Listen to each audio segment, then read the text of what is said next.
Our strategic team identified discipleship as a core value in our church. Most people in our church want to be more connected to God and one another than what a worship service once a week allows, but they don't know how to get there. Discipleship, pure and simple, is the process of helping people to grow deeper and closer to God and to one another. Borrowing from Andy Stanley's model, the team named 3 environments in our church as rooms in a house to try to conceptualize this discipleship progression process.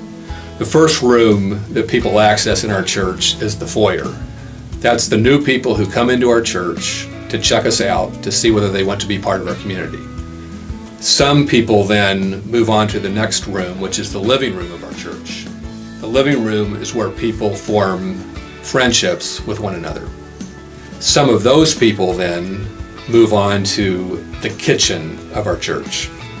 The kitchen is where people develop intimate, life-transforming relationships with God and one another. Our strategic ministry team determined that we are very strong in providing living room ministry opportunities in our church. We provide ministry opportunities for working and retired men and women, and widows and youth, and then our family at large Wednesday night dinners. But we agreed that we need to get more people into the kitchen of our church, where the most meaningful, deep life in our community happens. Kitchen discipleship in our church may take several different forms, and frankly, the strategic team doesn't know exactly how this is going to unfold.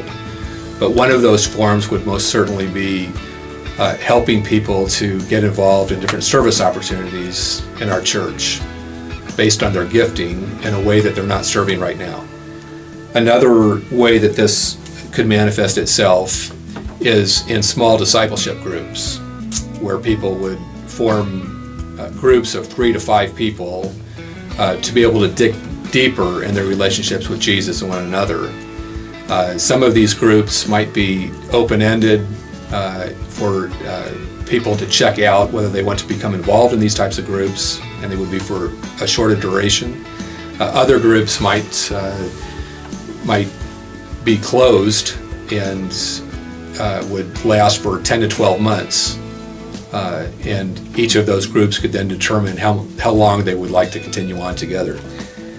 The strategic plan recommends that we add 2 additional staffing positions.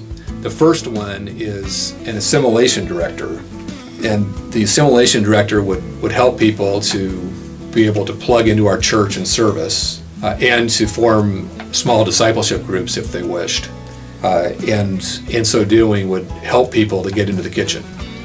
The second position would be a director of family ministries, again with the aim of promoting discipleship. The director of family ministries would work in discipling children and youth and families and help to generate excitement around the Think Orange concepts that Pastor Matt had discussed.